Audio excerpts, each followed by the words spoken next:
Call hello Yahweh, Bahashim, Yahweh Shai, Bahashim, Rakakwadash. Double honors to the apostles of GMS who teach and rule well. Salutations to you brothers in the houses and hedges. Salutations also goes out to you brothers and few sisters that tune in to listen and learn. I'm the brother Malak from the Diligent Soldier Camp here in Boston, Mass. As always, I pray this lesson be edifying to the elect. The name of this one is We Told Y'all. We told y'all, okay? In other words, we told you so. All right. As you can see it, we knew sooner or later that we're gonna come out and and admit these things, man, because we were calling it years ago, man. You know, when they first started introducing the jump shots, man. Okay, and all the other ones that you had to take afterwards. You know, it was highly suspicious how everything came to be, even down to the fact that I forget what his name was, but he was up there and in the administration of Trumpito, right? Trump, and he had mentioned how we were in a live exercise and Trump whispered in his ear, "You should have told me," because this whole thing was basically planned, man. Okay, it was planned. Why they call it the scamdemic. And here you see that even after all these years, after all the fuss, after all the people that got fired, for not taking them, after all the people that lost pay, that their lives were changed forever, even the ones that suddenly, unalived. You know what I'm saying? Are unalive, for as a result of taking those things, man,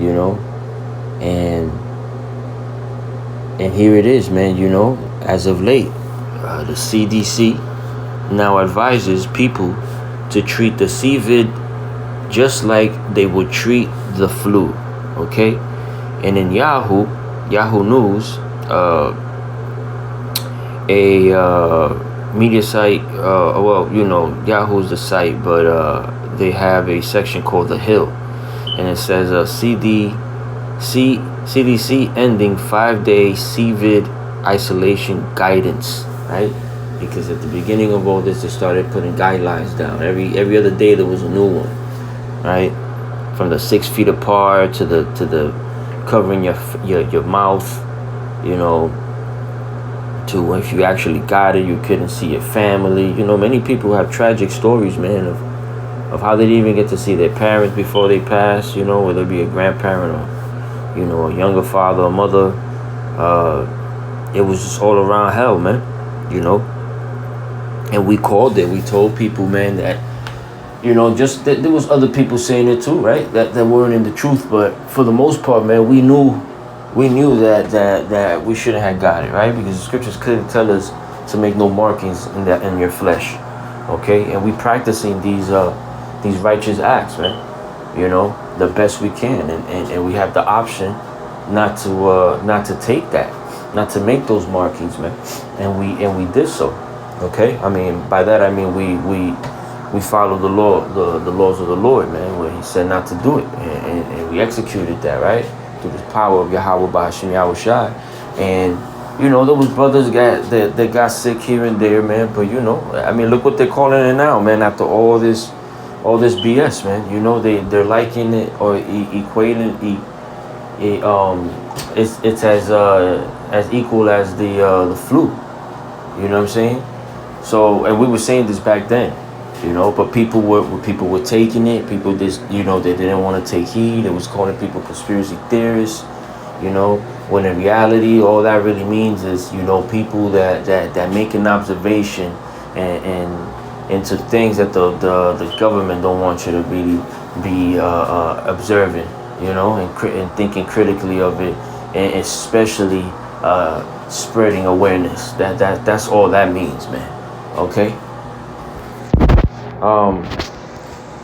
So yeah, in The Hill by Yahoo News, it says CDC ending 5-day COVID, or I shouldn't have said that, but CVID isolation guidance, right? It says The Center for Disease Control and Prevention is no longer recommending Americans stay home from work or school for 5 days after testing positive for CV19, right? A major shift in policy that comes as much as of the country has moved from the height of the pandemic, right? It says the new guidance aligns CVID recommendations with other respiratory viral illnesses such as the flu and RSV.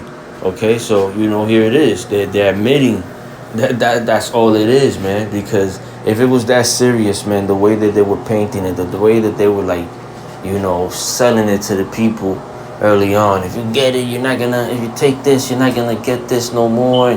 And then it moved on to the people that don't have it. How those people are a danger to everyone else and themselves and blah blah blah blah. Right? A bunch of bullshit, man. Because that's what these devils do is lie, man, deceive, right? And now look, man, 2024, and no longer do you have to fall back for 5 days. They're not shying back from the actual jump shots. You know what I'm saying? That they still selling, that they still putting out there because it's making these pharmaceutical companies billions of dollars, man, if not trillions, right? So, we called it a while ago. We told people years ago not to take it. We told people years ago it wasn't that serious. I mean, that's not to say that these devils can't, spread something in the air and have people suffer from some type of diseases, right? But for the most part, we knew these people was bullshitting, man, right through their teeth. Professionals and scientists have said it and admitted, and not only in the past but as of late, that if it was really real, then to develop a drug to help would take anywhere from 8 to 10 years.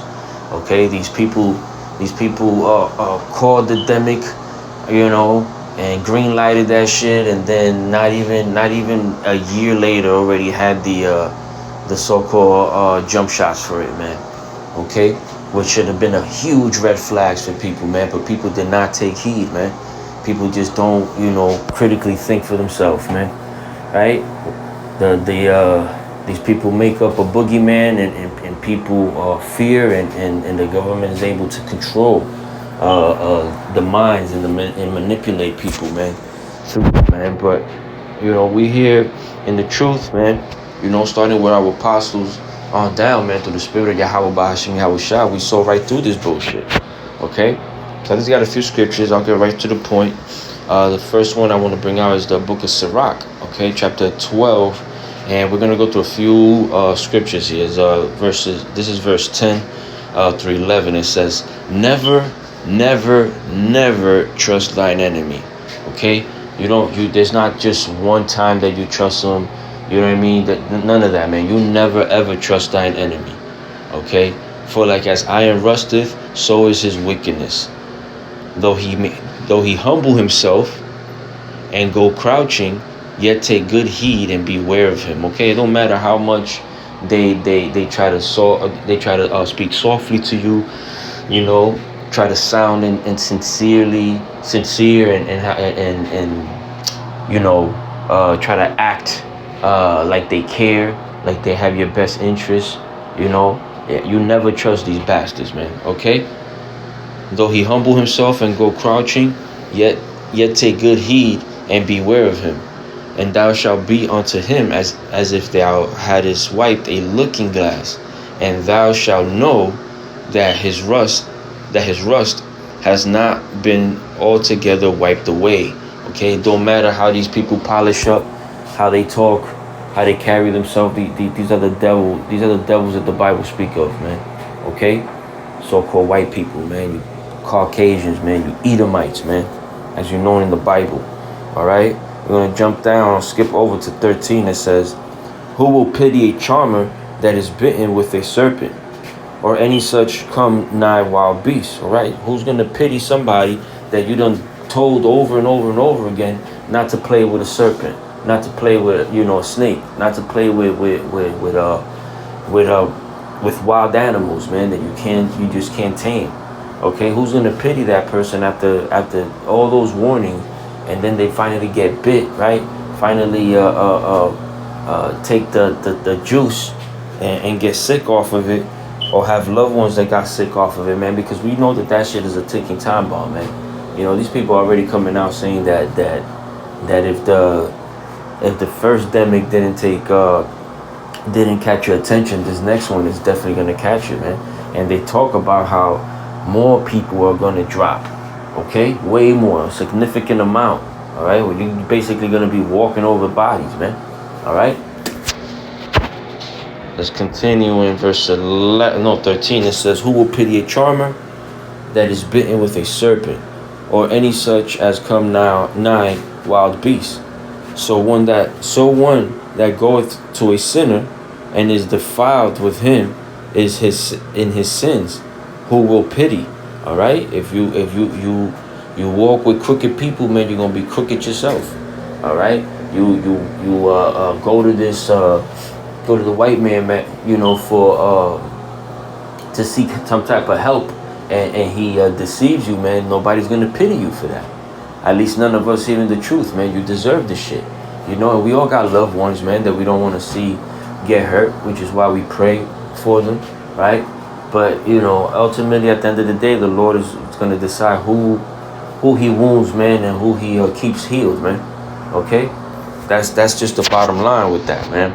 Okay, I want to skip over to verse 16. It says, an enemy speaketh sweetly with his lips, but in his heart, right, his mind, he imagineth how to throw thee into a pit, right?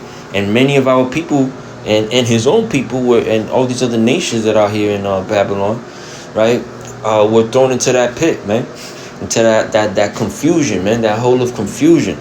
Okay, and instead of taking heed to the prophets, man, and the highways and byways, man, to the warnings, to the obvious warnings from, you know, whistleblowers, they decided to take it, man, right? Right, from who, man? From an enemy that speaks sweetly. We saw that devil Frauchi, man, almost every day. You know what I'm saying? Now you don't even see that devil. You know what I mean? Now you don't even see that goddamn devil, man. But he's gonna pay for it. You can hide from the cameras, right? You can hide from the people, man. But the Lord's gonna bring you in the forefront, man, and you will be exposed, man. You will pay for what you did, okay? Along with all your other cronies, man. Okay. 16 again, an enemy speaketh sweetly with his lips. And again, man, you saw all these different so-called doctors and so-called scientists, you know, speaking sweetly. You know, they made it sound like they wanted to, like they had like the public's best interest, their fellow citizens, man. When at the end of the day, it was all a huge fucking, you know, farce, man. Okay, to control people, to significantly what is it called, thin the herd, man. Okay, which is phrases that these people were using all the time. All right. An enemy speaketh sweetly with his lips, but in his heart, his mind, he imagineth how to throw thee into a pit. He will weep with his eyes. He will weep with his eyes, but if he finds opportunity, he will not be satisfied with blood, man. Okay? And basically, you know, he will not be satisfied with blood is because they want to see you dead, man, completely. And that's exactly what was going on, man. These people, I would imagine, man, knowing that these are the bloody men, knowing that these are the devils that the Bible speaks of, man, and how they're totally contrary and adverse to the Lord, man, to Yahweh Ba'ashim Yahushua. I could imagine how much they enjoyed as the numbers were rising, man, right? Of all the people that were, you know, falling out, man, basically, man, and then even some time afterwards, a year or two later, you know, the sudden other lives, man, the ones that was suddenly dropping, man, athletes, man, people in their prime, just, you know, falling out, man, and giving up the spirit, man. Okay. Hold on 1 second. Let me go back. This phone locked me out. An enemy speaketh sweetly with his lips, but in his heart he imagineth how to throw thee into a pit. He will weep with his eyes, but if he finds opportunity, he will not be satisfied with blood. Okay, so you can't trust these devils, man. This is the book of Psalms, chapter 59 and 2. It says, deliver me from the workers of iniquity and save me from bloody men. Okay, the workers of iniquity are these Edomites, so-called white people, man. All right, with their top tribe, Amalek, the ones that are over there right now claiming to be us but are not, man. You know, those are these people, man, that we have to stay away from, basically, man. Scriptures do tell you to be at peace with all men and be possible, right? So we work with these devils. We work for these devils. We pay taxes to these devils. We get stopped by these devils, right? We have to deal with these devils, man. But we deal with them accordingly, you know, and constantly praying to the Lord to keep you from them, man. I know I always ask the Lord before I go out to work or to camp or whatever, man, to guide and protect me and to keep me from these centurions, man. I don't want no dealings with them. Lord, please don't even let me don't let me get stopped. Don't let me pull up to a red light when it's next to me and I'm talking to him. None of that, man. You know, it was asking me a question or nodding at me, hello, or whatever. None of that shit, man. I want nothing to do with Esau, man. Okay?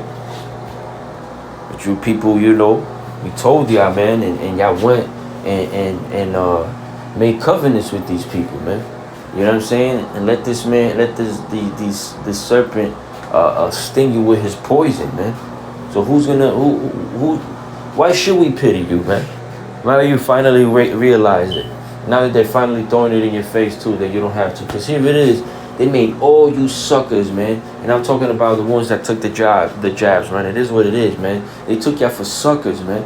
Okay? And as of late, you got, what is it, 250,000 people or over 500,000 or close to 1 million, you know, migrants that are our people also, but they came over here with no fucking vaccination records or none of that because they didn't take it.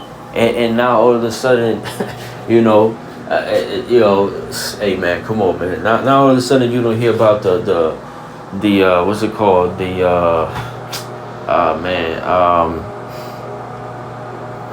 Variants, I think it is. Variants. Now you don't hear about that. You know, people over here that might be sick, that probably has never taken the vaccination. Not that should even really fucking works, but you know, it just shows you how it's all whatever benefits, man. These people are not only opportunists, but you know, they plan these things, man. You know what I mean? But it's all to keep people in the dust and take them for suckers, man. Which is what they did, you know. Which is what they did, man. I'll end it off with this last scripture. It says, the book of Micah, chapter 2 and 1. It says, before I go to Micah, man, back in Psalms 59 and 2, man, you know, it says, deliver me from the workers of iniquity and save me from the bloody man. Yo, we have to be saved from this devil, man. Because this devil want to wipe everything out, man. Even his own people. You know what I mean? And he's such a mole that he'll get rid of everybody, or especially all the women, and stay, you know, just him and his dudes. You know what I mean? To die out, you know what I'm saying? Because that's basically what's gonna happen. You put 20 dudes, you know what I'm saying, in an island, man, and 100 years later, there's gonna be a bunch of male bones in the ground that belong to men. You know what I'm saying? But you put let's say 20 men and you know, and 100 women. And 100 women in an island, man, and you know, a year, 100 years. Salakia. 100 years from that time, you know, you'll see a thriving society, man. You know, with a lot of life, man. People, you know, just reproducing, man, being fruitful. Okay, but this devil is total opposite, man. Okay, because that's just naturally how he is. That's just naturally how he is, man. And even though that was a little off topic, it just goes to show you, man, who's ruling over us, man. You know, the bloody man, the bloody mole, the bloody mole man. Okay? This is the last scripture I'll leave you with. The book of Micah, chapter 2, verse 1. It says, woe to them that devise iniquity. Okay? Destruction and sorrow to them that devise iniquity. and work evil upon their beds, right? As they sleeping, man, or as they laying down on their beds, they're thinking about what to do, right? It says, when the morning is light, they practice it. They practice those things that they was thinking about the whole time, the whole night, and devising, right? Because it is in their power of their hands, man, okay? One more time. Woe to them, destruction to them that devise iniquity and work evil upon their beds. When the morning is light, they practice it because it is in the power of their hand. Because it is in the power of their hands, man. And indeed, it is in the power of these people's hands. But indeed also, right, destruction is coming to them, man. Okay? The scriptures speak about how someone that does righteous, that does righteousness, his life is short, and then you got these evil men that sow nothing but iniquity, man, and their life almost looks like it prospers, man, and they have longer life. But all of that's gonna catch up, man, and the Lord is you're gonna have to answer to the Lord, man. Okay, not only the Israelites, but you other nations, especially you, Esau, you're going to answer to the Lord, to Yahweh Ba'ashem Yahweh Shai, man. And you're going to have no excuse because you already found, wanton. And what is the other word? Insufficient, man. Okay? You ain't shit. You ain't never been shit, man. But a tool that the Lord used, man, to show the Israelites first and foremost and the rest of the whole planet, man, that you can't be empowered, man. You know what I'm saying? So don't trust these devils, man. We told y'all, don't trust these devils from now on, man. These people have not finished, okay, what they're up to, man. The Lord is gonna let them reach a certain point in their device, man, and then He's gonna slap that spoon out their mouth, man, when He's about to take that final spoon, okay, or that final munch, you know what I mean, as they're biting down, as they're that final chew, before He even swallows that food, man, to enjoy it. The Lord is slapping the shit out of him, man, and taking that out of his power, basically, man. Okay, so I pray this lesson was edifying, man. Okay, again, we told y'all, man. We told y'all, and Lord's will, people take heed to this, especially you men and women that listen and learn, man. Starting with me, man, because we gotta pray that the Lord keeps that spirit on us to not ever take nothing that this man offers, man. Especially, the M to the MO to the TV, man. That's right around the corner, man. Right around the corner, man. You gotta put your mind into be ready to lose everything, because in reality you don't have anything. It's all an illusion right now, man. You can touch these physical things, man, but none of this is gonna matter, man, when all hell breaks loose, man. And the Lord comes in for that search and destroy mission. All right, searching out His elect and destroying all the other 2/3, man, and all the other the rest of the different nations here in Babylon, man. All right. So again, I pray that this lesson was edifying. In closing, I want to give all honors and praises to Yahweh Ba'ashem Yahweh Shai Ba'ashem Rakakwadash. Double honors to the apostles of GMS who teach Ruel. Salutations to you brothers in the house of Bawi. Salutations to you brothers and few sisters that tune in to listen and learn. Shalom.